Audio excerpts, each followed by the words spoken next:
from New York, Late Night Show with Mike Siddiqui. Assalamu alaikum and welcome to the show. My name is Faiq Izhar Hussain Siddiqui.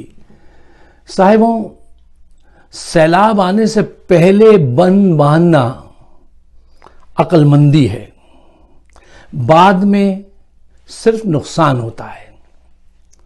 भारतीय state Uttarakhand में हिंदू इंतहा पसंदों का एक convention हुआ जिसमें खुलकर मुसलमानों को कत्ल करने की दावत दी गई है। मुकर्रीन ने कहा कि मुसलमानों को कत्ल करके जेल जाने से डरो मत, क्योंकि फिर जेल में तो अपने लोग होंगे, वो छुड़ा लेंगे। एक हिंदू इंतहा पसंद पंडित ने कहा, हमारे अगर 100 लोग 20 लाख मुसलमानों को कत्ल कर दें, उनका खून बहा दें, तो ये हमारी कामयाबी होगी। जी हां, आपने सही सुना, 20 लाख मुसलमानों को खुलेआम कत्ल करने की तैयारी की जा रही, बात नहीं की जा रही, तैयारी की जा रही है। और उनके जो चेले थे वो वहां तलवारें लेके डांस कर रहे थे, जिन तलवारों से वो हमलावर होंगे। मोदी समेत पूरा हिंदुस्तान खामोश है। मुस्लिम उलमा कहां हैं? वो गायब हैं। एक अदाकार हैं नसीरुद्दीन शाह, उन्होंने आवाज उठाई और कहा है कि मुसलमान अब खामोश नहीं बैठेंगे, हमारे साथ खाना जंगी की बात की जा रही है, जबकि हमारा मरना जीना वो हिंदुस्तान के साथ है। और ये हकीकत है साहिबों। हिंदुस्तान में मुसलमान 5 साल पहले नहीं, 50 साल पहले नहीं, 500 साल 700 साल से आबाद है वहां पर।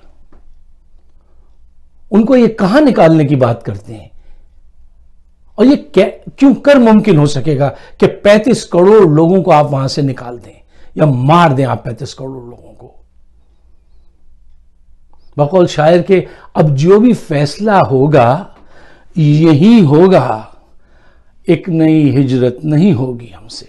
वहां का मुसलमान कहता है, अब जो भी फैसला होगा हमारे जिंदा रहने का या मरने का, वो यहीं पर होगा। लुक, देखिए, जब आप बिल्ली को दीवार से लगा देते हैं तो फिर वो शेर की तरह हमलावर होती है। जरा तसव्वुर कीजिए कि अगर 35 करोड़ मुसलमान वुजू करके नारा तकबीर लगाकर सेल्फ डिफेंस में अपने हमला आवर को मारने पर तुल जाएं, तो वो कहां ठहरेंगे? इकबाल का शेर का एक मिसरा था, मोमिन है तो बेतेग भी लड़ता है सिपाही, तेग कहते हैं तलवार को। तुम अपनी तारीख उठा के देखो, एक नहीं बहुत मिसालें मिलेंगी कि अगर वो निहत्ता भी होगा तो भी अपना डिफेंस करना जानता है। इधर आ सितमगर, हुनर आजमाए, तू तीर आजमा, हम जिगर आजमाएं। अगर ये जज्बा होगा, देखिए सीधी सी बात है, अमन उस सूरत में कायम होता है जब दोनों ग्रुप्स के पास पावर हो, तो वो एक दूसरे से डरते हैं, दूर रहते हैं। अगर एक को एहसास हो जाए कि ये कमजोर है तो ताकतवर उसको फिर बहुत मारता है। आज हिंदुस्तान क्यों नहीं हमला करता पाकिस्तान पे? उसको पता है कि अगर हमने एक भी मिसाइल चलाया तो ये तो फिक्स करके बैठे हुए, ये 15 शहर उड़ा देंगे। उनके पास तो कोई चॉइस नहीं है, उनके पास इतनी बड़ी आर्मी नहीं है। अमेरिका और रूस की जंग क्यों नहीं हो सकी थी? क्योंकि दोनों को एहसास था, दोनों के पास कुव्वत है। जब तक हिंदुस्तान का मुसलमान अपनी कुव्वत का इजहार नहीं करेगा, ऐसे ही बेइज्जत होगा। देखिए, एक और अहम बात है, वो ये है कि अगर इंतहा पसंद हिंदू बाज ना आए और उन्होंने मुसलमानों का कत्लेआम जारी रखा, तो जो हालात हैं आजकल उस खित्ते के, इंडिया, पाकिस्तान, चाइना के, तो मुमकिन है कि ये कत्लेआम जो है ये पाक भारत जंग की तरफ मुड़ जाए। ये मुमकिन है, इसको आप रूल आउट नहीं कर सकते। देखिए, जब किसी सोसाइटी में कुव्वत जो होती है, एब्सोल्यूट पावर जो होती है, वो इंतहा पसंदों के हाथ लग जाए, तो फिर वो इंतहा पसंदाना स्टेप्स लेते हैं। बीजेपी ने हिंदुओं को यह समझा दिया है कि मुसलमानों को मारना बहुत पुण्य का काम है, सवाब का काम है। ये पूरी कौम को एक ऐसा परफेक्ट इमेजिन नक्शा दिखा रहे हैं एक जगह का, जिसको आप हिंदू यूटोपिया कह लीजिए, जहां सिर्फ हिंदू होंगे, सिर्फ हिंदू होंगे, हर तरफ शांत होगा, सुबह सुबह सब हिंदू हरिओम हरिओम सुबह शाम मंगलम बुआ तो ये पढ़ते हुए आएंगे और बस फूल खिलेंगे और खेत लहराएंगे और सारी खुशहाली सब कुछ सिर्फ हिंदू होंगे वहां पर, इनके लिए होगी। देखिए ये प्रैक्टिकल बात नहीं है, वहां पे दूसरे लोग भी सदियों से आबाद हैं। अफसोस की बात यह है कि आज भारत की कुव्वत मोदी योगी आदित्यनाथ जैसे लोगों के हाथ में है। वो कितना बड़ा कातिल और जाहिल आदमी है योगी आदित्यनाथ। एक वाकया सुनिए आप, ट्रंप जब गए हमारे प्रेसिडेंट भारत के दौरे पे, तो कहा गया, उनका तारुफ लिखा जा रहा था कि साहब इनका तारुफ में क्या कहा जाए, इनके तारुफ अगर उठा के देख लें तो कत्ल झगड़े के अलावा खून के अलावा क्या है। तो अब दोनों ग्रुप में जो लिख रहे थे उनसे कहा, इख्तिलाफ हो रहा था बार बार क्या लिखा जाए, तो फाइनली ये मोदी साहब ने लिखवाया खास करके कि इनको उस्ताद बताया जाए, मौलिम दानिश्वर फिलासफर बताया जाए। बहुत खूब, ये फिलासफर हैं। हाय हाय हाय, जिस सोसाइटी में ईश्वर चंद्रा और राजमोहन, माय फेवरेट विवेक आनंद जैसे लोग पैदा हुए थे, आज उनकी जगह योगी आदित्यनाथ और मोदी लेंगे तो फिर तो दहशतगर्दी ही होगी। देखिए आज उस सोसाइटी का यह हाल है कि गांधी जी की मुखालफत की जा रही है और गोडसे की उस कातिल को जो है कहा जा रहा है सजदा करो, इसकी इबादत किया करो। यार कुछ सेंस है, कुछ सेंस बनता है इस बात का।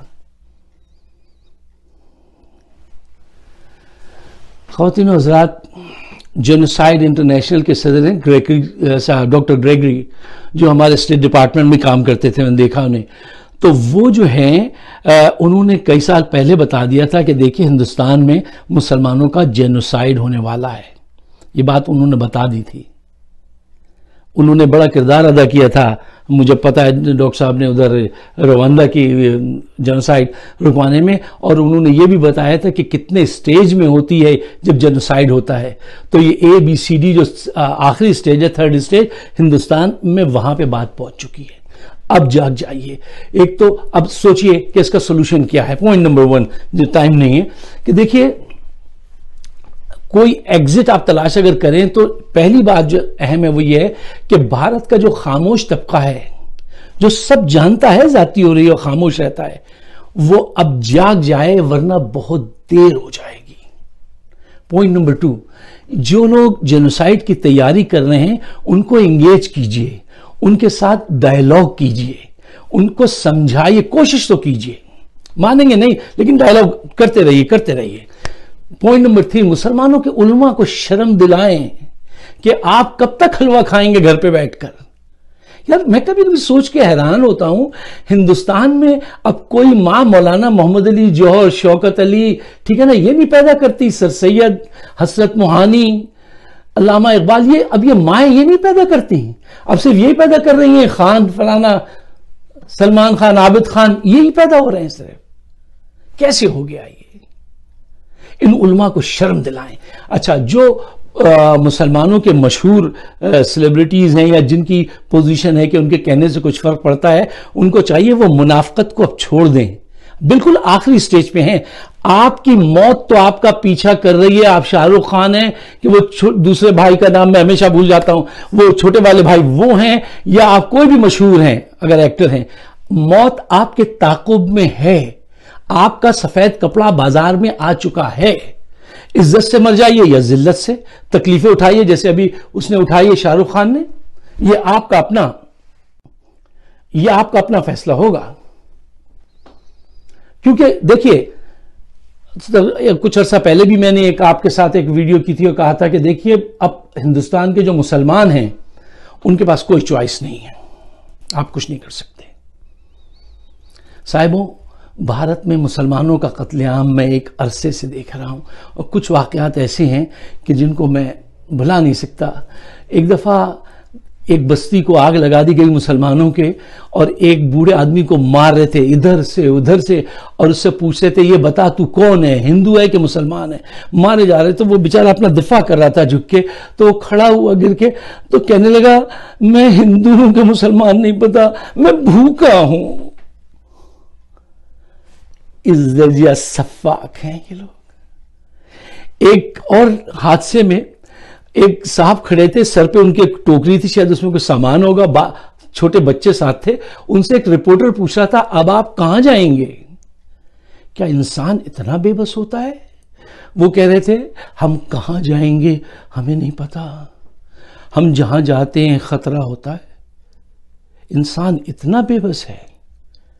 और इनको अपनी शोहरत की, अपनी फिल्म की पड़ी है कि फिल्म नहीं मिलेगी, इतनी दौलत तो कमा ली, अब जिंदगी कितनी रह गई है, और ये बेइज्जती की जिंदगी क्यों जी रहे हो? हमें ये सारी तस्वीरें नजर आ जाती हैं जो जुल्म वहां हो रहा है, तुम्हें नजर नहीं आती या तुम देखना नहीं चाहते? ख़वातीन हज़रात, वक्त वो आ गया है कि जहां अगर एक्शन नहीं लिया तो बहुत बड़े पैमाने पर हलाकतें होंगी। हिंदुस्तान में सारे लोग हिंदू इंतहा पसंद नहीं हैं। जो अच्छे हैं वो सोए हुए हैं, उनको सिर्फ नॉक द डोर, उनको कहिए जागो भाई। जब तक लोकल लोग, वहां के मुकामी उठ के जो है आपकी हिमायत नहीं करेंगे हिंदू, जब तक ये हादसा नहीं रुकेगा। अमेरिका में भी यही हुआ था, कालों के खिलाफ जब गोरे उठ खड़े हुए थे तो उनके मामला तय हुए थे। तो मैं अपने उन हिंदू पढ़े लिखे शाइस्ता लोगों से अपील करता हूं कि यार आप उठ जाइए और देखिए इतनी बड़ी हलाकत होने को है, आप इसको रोकने में अपना किरदार अदा कीजिए। आपके जितने भी हिंदू दोस्त हैं उनको मेरी ये आवाज़ ज़रूर पहुंचा दीजिए अगर आप मुझसे एग्री करते हैं। क्यों? किसी की अगर जान बचती है तो इससे ज़्यादा सवाब का क्या काम होगा। इस्लाम तो ये कहता है अगर एक इंसान की, चाहे वो हिंदू हो, मुसलमान हो, काफिर हो, कोई भी हो, एक इंसान की अगर जान बचाई तो इतना बड़ा सवाब होगा जैसे पूरी दुनिया के लोगों की तुमने जान बचा ली। और एक इंसान को, चाहे वो कोई भी हो, बेवजह कत्ल किया तो इतना गुनाह होगा जितना सारी दुनिया को लोगों को तुमने मार दिया। अगर आपने सब कुछ पढ़ा है, इस पर आपका ईमान है, तो अभी थोड़ा सा वक्त रह गया है कि ऐसा ना हो कि आप कहते रहें कि दौड़ो ज़माना चाल क़यामत की चल गया और क़यामत टूट पड़ी। देखिए हर आने वाला साल आपके लिए आजमाइश है। आप यू बेटर गेट अप। अगर आप इस सोच से नहीं आगे बढ़ेंगे ज़्यादा पिटाई होगी, खड़े हो जाएंगे तो कम पिटाई होगी। आप सबका बहुत बहुत शुक्रिया। अपनी राय से ज़रूर नवाजिएगा।